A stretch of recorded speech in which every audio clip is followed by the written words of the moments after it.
Hello everyone, welcome to Studygram channel.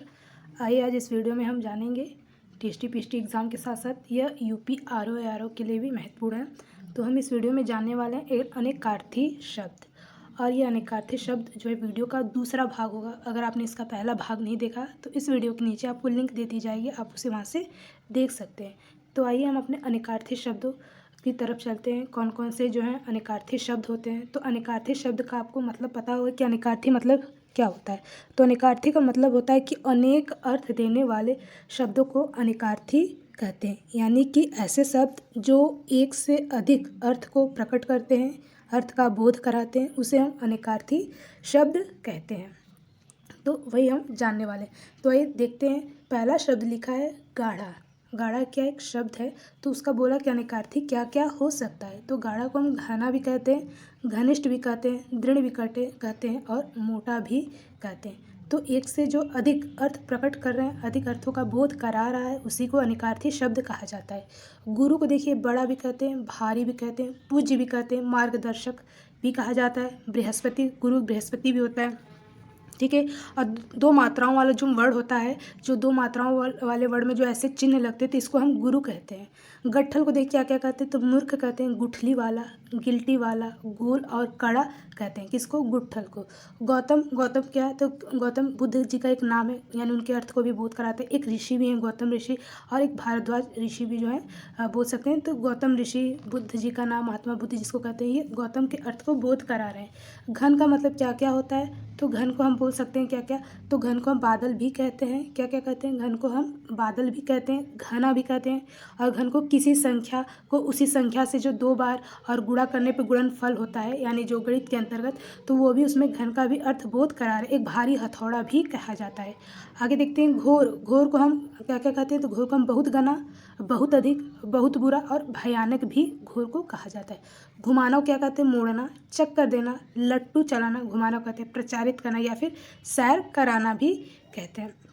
घाट को क्या क्या कहा जाता है? घाट को तो किसी जलाशय या नदी का वह स्थान जहाँ लोग पानी भरते और नहाते, उसे घाट कहते हैं। घाट को पहाड़ भी कहते हैं, और पहाड़ी मार्ग भी घाट के नाम से बोध करा रहा है। घुटना को देखिए कष्ट सहना, हाँ ठीक है, और सांस लेने में जो कठिनाई होती है, घुटना यानी घुटन जिसको बोल सकते हैं। और पैर का जो जोड़ भाग होता है घुटना, उसको भी उसका अर्थ बताता है। घट को देखिए घड़ा कहते हैं, और घट को कम होना, यानी जो हो जाता है कम, उसको घट जाना। और शरीर, घट को शरीर भी कहा जाता है। घात को देखिए चोट भी कहते हैं, हत्या भी कहते हैं। और घात जो गणित के अंतर्गत प्रयोग करते हैं, गुणनफल, यानी उसको भी हम उसका अर्थ प्रकट कर सकते हैं। और घात को हम दाव भी कहते हैं, तो दाव का भी जो है अर्थ बताता है। आगे देखिए चंद्र का। चंद्र को क्या क्या कहा जाता है, तो चंद्र को चंद्रमा कहते हैं। एक की संख्या, चंद्रमा एक की संख्या। मोर की पूंछ की चंद्रिका, कपूर, जल, सोना, भूगोल का उपद्वीप, साधु, नासिक कहते हैं। और बिंदी, हीरा भी कहते हैं चंद्र को। चाल को देखिए रफ्तार कहते हैं, गति, चलने का ढंग, आहट, चालाकी, मोहरों का हिलना, और रिवाज और धोखा भी कहते हैं। चाप को देखिए परिधि का एक भाग होता है, जो चाप गणित के अंतर्गत प्रयोग करते हैं। चाप एक दबाव होता है, चाप लगाना। धनुष भी कहते हैं चाप को, तो धनुष का भी अर्थ बता रहा है चाप का मतलब। आगे देखते हैं। अब देखते हैं कालिका। कालिका किन किन जो है शब्दों का अर्थ बोध करा रहा है, तो कालिका को काली कहते हैं, कालिख भी कहते हैं, मेघ भी कहते हैं, स्याही भी कहते हैं, एक पौधा भी होता है कालिका, मदिरा भी होता है। आँख की पुतली को भी हम कालिका के नाम से अर्थ उसका बोध कर, एक रणचंडी भी को कालिका कहते हैं। कुर्म को देखिए कक्षुआ भी कहते हैं, पृथ्वी भी, विष्णु जी का अवतार जो होता है कुर्म भी थे, एक ऋषि भी कुर्म थे, एक प्रजापति का अवतार भी कुर्म को कहा जाता है। खंड को देखिए भाग कहते हैं, प्रदेश कहते हैं, वर्षा कहते हैं। समीकरण की एक क्रिया होती है, खंड भी होता है, एक दिशा भी होता है खंड के अंतर्गत। खल को देखिए, खल को क्या क्या कहा जा सकता है, तो खल को दुष्ट भी कहते हैं, धतूरा के भी अर्थ में प्रयोग होता है, तलछट भी समझ सकते हैं, और चुगलखोर और खरल भी कह सकते हैं। खर को देखिए, खर को गधा कहते हैं, तिनका कहते हैं। खर एक तिनका भी होता है, एक राक्षस भी है खर, और एक दुष्ट भी है। तो देखिए खल और खर, खल को दुष्ट भी कह सकते हैं, खर को दुष्ट भी कह सकते हैं, यानी दोनों के अर्थों में ये शब्दों में प्रयोग हो सकता है। खग को देखिए पक्षी कहते हैं, एक तारा भी होता है खग, और गंधर्व भी है, और बाण भी खग को कहते हैं। आगे खत को देखिए क्या क्या कहते हैं, खत को खत को देखिए, खत को पत्र भी कहते हैं। कनपट्टी के बाल जो होते हैं, खत जो होते हैं ना, कान के साइड साइड बाल, खत उसको कहते हैं। रेखा चिन्ह भी कहते हैं। खंडन का विरोध कहते हैं। प्रत्याख्यान भी कहते हैं, हिस्से में बांटना और टुकड़े करना, खंडन करना या अलग अलग करना जिसको कहते हैं। गण को कहते हैं समूह, श्रेणी, सेना का एक भाग भी होता है। पिंगल शास्त्र में 3 वर्गों का समूह गण कहते हैं। एक शिव के सेवक को भी गण कहा जाता है, दूत को भी गण कह सकते हैं, और अनुचर को भी, जो अनुचर होते हैं वे भी क्या होते हैं, गण होते हैं। ग्रह को देखिए तारे 9 की संख्या, जो 9 की संख्या में आती है ग्रह। लेना, ग्रह मतलब लेना भी होता है। अनुग्रह, कृपा, ग्रहण और राहु भी कहते हैं। गुण को क्या क्या कहते हैं, तो गुण को एक कहते हैं विशेषता, और कहते हैं क्या, तो गुण को एक विशेषता के अंतर्गत लाते हैं। धर्म की, प्रकृति के 3 भाव, और 3 भाव यानी प्रकृति के जो 3 भाव होते हैं उसको भी गुण कहा जाता है। निपुणता, कोई कला या फिर बोल सकते हैं, अथवा विद्या, या गुण को स्वभाव भी कहते हैं, रस्सी भी कहते हैं और कौशल भी कहते हैं। आगे देखते हैं गौ, गौ को गाय भी कहते हैं, किरण भी कहते हैं, एक वृक्ष राशि होता है गौ। इंद्री भी, बैल, बैल को भी गौ के अंतर्गत रख सकते हैं। सरस्वती, आँख, बिजली, पृथ्वी और सूर्य, बाण, आकाश अथवा स्वर्ग भी गौ को कहते हैं। आगे देखते हैं ग्रहण। ग्रहण को क्या क्या कहते हैं, तो ग्रहण को लेना, पकड़ना के अर्थ में भी जानते हैं। सूर्य, चंद्रमा पर राहु केतु का जो प्रभाव पड़ता है ग्रहण, उसके भी अर्थ में हम प्रयोग करते हैं। गंभीर को गहरा भी कहते हैं, घना भी कहते हैं, भारी, जटिल, चिंताजनक भी कहते हैं, और शांत, गंभीर को शांत भी कह सकते हैं। गांठ को देखिए फंदा लगाना, गठरी, गिरह, गिरह में आ जाना, मन मुटाव करना, उलझन, तो ये सब जो है गांठ के अंतर्गत अर्थों के प्रयोग में हम रख सकते हैं। गाड़ना को देखिए ज़मीन में दबाना भी कहते हैं, धंसाना भी कहते हैं। खड़ा करना, या फिर जो झंडे को खड़ा करते हैं, गाड़ते हैं झंडे का जो, तो उसको भी उसके अर्थ में प्रयोग कर सकते हैं। गुलाबी को देखिए क्या क्या कहते हैं, तो गुलाबी को गुलाब के रंग का, हल्का, जाड़ा या गुलाब का कह सकते हैं। गायत्री एक वैदिक छंद होता है, एक वैदिक मंत्र भी होता है, और गायत्री को दुर्गा भी कहते हैं। गिरा को देखिए वाणी भी कहते हैं, सरस्वती भी, जिह्वा, अवनत भी कहते हैं, और दुराचारी भी कहते हैं।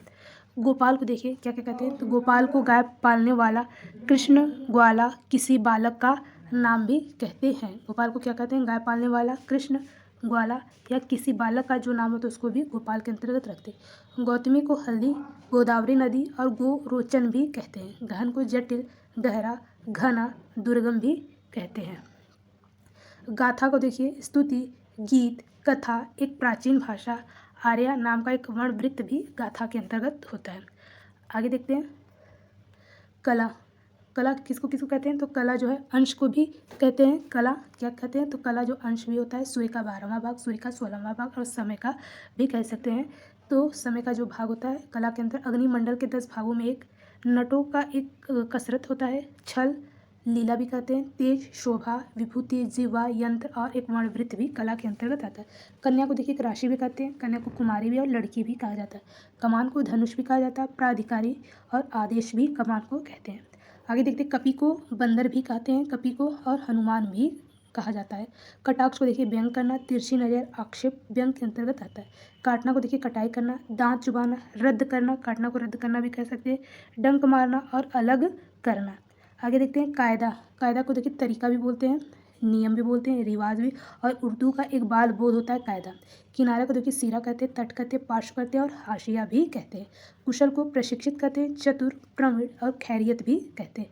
खैरियत एक उर्दू शब्द है, तो यह भी कुशल के अंतर्गत आएगा। कुंडली को देखिए गोल रचना, जीवन की जानकारी का एक लेखा होता है कुंडली, और गेंडूरी भी कहते हैं, एक नया शब्द याद रखिएगा, गेंडूरी भी कहते हैं। केवल को देखिए एकमात्र कहते हैं, केवल को क्या कहते हैं, एकमात्र, नीरा, विशुद्ध ज्ञान भी कहते हैं। आगे देखिए आगे कोटि। कोटि को देखिए करुण कहते हैं, वर्ग कहते हैं, श्रेणी, धनुष का सिरा भी कहते हैं। कौरव को क्या क्या कहते हैं, तो कौरव को दुर्योधन, दुर्योधन आदि जो होते हैं, ठीक है ना, कौरव में 100 लोग रहते हैं तो दुर्योधन के अंतर्गत भी रख सकते हैं। और गीदड़ भी कहते हैं, ठीक है ना, गीदड़ यानी जो छुप के वार करते हैं गीदड़ कहा जाता है, तो कौरव के अंतर्गत इसके अर्थों को प्रयोग में जान सकते हैं। आगे देखते हैं आगे कली। कली का क्या मतलब होता है, तो कली कला होता है, कली का मतलब होता है कला, दुख, पाप, 4 युगों का चौथा युग, सुरमा, संग्राम, काला कहते हैं। कोरा को बिल्कुल नया कहते हैं, अप्रयुक्त, अलिखित, कागज कहते हैं, गुण रहित व्यक्ति भी कहते हैं, यानी गुण जिसमें नहीं रहता है तो उसको गुण रहित व्यक्ति। क्रिया में, क्रिया को क्या कहते हैं, कर्म, कार्रवाई करना, कर्म होने का जो द्योतक शब्द होता है क्रिया, ठीक है ना, तो जिसमें कर्म का पूरी तरह से प्रभाव पड़ा क्रिया का, तो उसके अंतर्गत भी अर्थों के बारे में जान सकते हैं। कच्छ को देखिए बाल भी कहते हैं, पपड़ी भी कहते हैं, झुंड भी, बादल, बृहस्पति का पुत्र भी कच्छ को कहा जाता है, उसके अर्थ में प्रयोग कर सकते हैं। कोश को देखिए अंडा कहते हैं, डिब्बा, तलवार की म्यान जो होती है उसको भी कोश कहते हैं। आवरण, थैली होता है एक संचित धन जिसको रखते हैं, जुटा करके जो पैसे संचित करके रखते हैं, तो कोश के अंतर्गत उसके अर्थों को जान सकते हैं। एक शब्द कोश भी होता है, समूह भी होता है। कल को देखिए मशीन भी कहते हैं, कल को चैन भी कहते हैं। एक आने वाला जो कल होता है, एक बीता हुआ कल होता है। और मधुर ध्वनि भी कल कल बोलते हैं, तो मधुर ध्वनि के अंतर्गत भी उसके अर्थों को जान सकते हैं। आगे देखते हैं कौशिक। कौशिक का क्या क्या होता है, तो कौशिक को देखिए विश्वामित्र भी उनको कौशिक कहा जाता है, इंद्र को भी कौशिक कहा जाता है, सपेरा को भी, उल्लू को भी, नेवला और एक गोत्र भी कौशिक होता है। ठीक है। काम को क्या कहते हैं, तो कार्य कहते हैं, कृति भी कहते हैं, रचना जो होती है कृति, इच्छा, काम, वासना, चार पुरुषार्थों में जो एक होते हैं उसको भी काम कहते हैं। कक्ष में कमरा होता है, सूर्य की कक्षा, कछौटा, कांख भी कहते हैं, सूखी घास भी कहते हैं। कंद को देखिए मिश्री, बिना रेशे की गूदेदार जड़ भी कहते हैं। कंटक को देखिए कांटा कहते हैं, विघ्न कहते हैं और कीलक भी कहते हैं। कंज को कमल भी कहते हैं, ब्रह्मा भी कहते हैं, अमृत भी कहते हैं और केश भी कहते हैं। आगे देखते हैं कंस। कंस को क्या कहा जाता है, तो कंस को क्या क्या बोलते हैं, तो कंस को हम कांसा भी कहते हैं, सुराही, कंस को कांसा, सुराही, प्याला, मजीरा, श्री कृष्ण के जो मामा है कंस को कहते हैं। कर्म को देखिए क्रिया, मृतक संस्कार का जो कर्म होता है, और भाग्य भी कर्म को कह सकते हैं। करपर को देखिए खप्पर कहते हैं, कड़ा कहते हैं, कपाल, गुलर, कछुआ की जो खोपड़ी होती है उसको भी करपर कहता है। और एक शास्त्र भी, शास्त्र एक शस्त्र भी होता है करपर। कर्तन को देखिए क्या कहते हैं, तो कतरना, कर्तन को काटना या फिर काटना भी कहते हैं। आगे देखते हैं उग्र। उग्र को क्या क्या कहते हैं, तो उग्र को भयानक भी कहते हैं, क्रूर भी कहते हैं, तीव्र भी कहते हैं और कष्टदायक, प्रचंड, महादेव जिसको बोलते हैं उग्र रूप धारण कर लेते हैं, यानी जो विशेषता भी बता रहा है ना, तो उसके अर्थों को भी अनेकार्थी के अंतर्गत रख सकते हैं। तो महादेव उग्र रूप धारण करते हैं, तो ये भी अनेकार्थी के अंतर्गत आ जाएगा। उग्र को गर्म भी कहते हैं, सूर्य भी कहते हैं, क्योंकि सूर्य गर्म होता है, उग्र हो जाता है, इसलिए इसको भी सूर्य के अंतर्गत रख सकते हैं। उल्लास को देखिए प्रकाश भी कहते हैं, झलक, एक अलंकार, ग्रंथ का एक भाग, प्रसन्नता और सर्ग भी कहते हैं। उपचार को देखिए, उपचार को व्यवहार में भी लाते हैं, प्रयोग भी समझ सकते हैं, चिकित्सा, सेवा, धर्म अनुष्ठान, घूस और खुशामद भी कहते हैं। उमा को देखिए पार्वती भी कहते हैं, दुर्गा भी कहते हैं, जो उन्हीं के सारे रूप हैं। अलसी भी कहते हैं उमा को, कीर्ति भी कहते हैं और कांति यानी चमक जिसको कहते हैं, तो उमा को कैसे। उषा को देखिए प्रभात भी कहते हैं, अरुणोदय की जो लालिमा होती है, लालपन जो होता है अरुणोदय का, उसको भी उषा के अंतर्गत रख सकते हैं। बाणासुर की एक कन्या है, उसको भी उषा के अंतर्गत अर्थों को समझ सकते हैं। उर्मी को देखिए, उर्मी को क्या कहते हैं, लहर कहते हैं, पीड़ा कहते हैं, दुख, शिकन, कपड़े की जो सिलवट पड़ जाती है उसको भी उर्मी कह सकते हैं। तो याद रखिएगा, कपड़े की सिलवट को उर्मी कहा जाता है। उच्च को श्रेष्ठ कहते हैं, बड़ा भी कहते हैं, जोर का, उठा हुआ उच्च भी समझ सकते हैं। उपस्कर को देखिए सामान, अलंकार भी होता है उपस्कर, और संयंत्र भी होता है, संयंत्र।